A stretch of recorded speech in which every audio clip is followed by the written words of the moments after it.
ಈಗ ನಾಮಪತ್ರವನ್ನು ಸಾಂಕೇತಿಕವಾಗಿ ನಾವು 5 ಜನ ಬಂದು ಈಗ ನಾಮಪತ್ರ ಸಲ್ಲಿಸಿದ್ದೀವಿ. ನಮ್ಮ ಮುಖಂಡರೆಲ್ಲ ಕೂತು ನಾವೆಲ್ಲ ಮಾತನಾಡಿ ಒಂದು ಮೆರವಣಿಗೆ ಮೂಲಕ ಮತ್ತೊಂದು ಸರಿ ನಾಮಪತ್ರವನ್ನು ಸಲ್ಲಿಸಿದ್ದೇವೆ.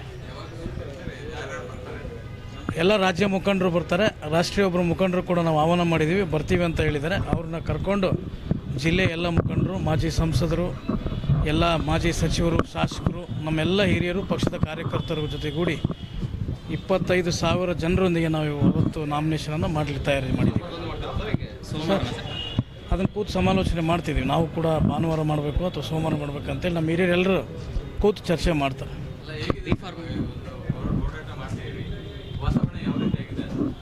ವಾತಾವರಣ ಕಾಣ್ತಿಲ್ಲ ನಿಮಗೆ ಈ ವಾತಾವರಣ ನೀವೆಲ್ಲ ಈಗ ಕೇಳಿದ್ರಿ ವಾತಾವರಣ ಹೇಗಿದೆ ಅಂತ. ಇದೇ ವಾತಾವರಣ. ಗೆಲ್ತೀವಿ ಖಂಡಿತವಾಗ್ಲೂ. ಭಾರತೀಯ ಜನತಾ ಪಾರ್ಟಿನ ಗೆಲ್ಲಿಸಲಿಕ್ಕೆ ದಾವಣಗೆರೆ ದಕ್ಷಿಣ ಕ್ಷೇತ್ರದ ಮತದಾರರು ಈಗಾಗಲೇ ತಯಾರಿ, ಅವರು ಸ್ವಯಂ ಪ್ರೇರಿತರಾಗಿ ತಯಾರಾಗಿದ್ದಾರೆ. ಗೆಲ್ತೀವಿ, ಅದರ ಎರಡನೇ ಮಾತಿಲ್ಲ. ಬಿ ಫಾರ್ಮ್ ಬಂದಿದೆ ಸರ್, ನಾನು ಬಂದಿದೆ. ಅದೊಂದು ಸೋಮವಾರ ಜೊತೆಗೆ ಇನ್ನೊಂದು ನಾಮಿನೇಷನ್ ಸೆಟ್ ಮಾಡೋ ಸಂದರ್ಭದಲ್ಲಿ ಜೊತೆಗೂಡಿ ಆಗ್ತೀವಿ. ಇವತ್ತು ಬಿ ಫಾರ್ಮ್ ಇಲ್ಲದೆ ಬಿ ಫಾರಮ್ ಬಂದಿದೆ, ನೆಕ್ಸ್ಟು ಹಾಕ್ಬೇಕಾದ್ರೆ ಆಗ್ತೀವಿ. ನಾಮಿನೇಷನ್ ಕೊಡಬೇಕು. ಒಂದು ಸೆಟ್ ಸಲ್ಲಿಸಿದ್ದೀವಿ ಅಷ್ಟೇ. ಚುನಾವಣೆ ಎಲ್ಲರೂ ಕೂಡ ನಕ್ಕಂತ ಮಾಡಿದಾಗ ಚುನಾವಣೆ ಅಂತ ಹೇಳೋದು, ಅದಕ್ಕೋಸ್ಕರ ಹೇಳಿದ್ದಾರೆ ಅವರು. ನಾವು ಕೂಡ ಚುನಾವಣೆಯನ್ನು ಯಾವಾಗಲೂ ಕೂಡ ಕಾಂಗ್ರೆಸ್ ನಮ್ಮ ಎದುರಾಳಿ. ಚುನಾವಣೆ ಏನು ತಂತ್ರಗಾರಿಕೆ ಮಾಡಬೇಕು ಮಾಡ್ತೀವಿ, ಗೆಲ್ತೀವಿ.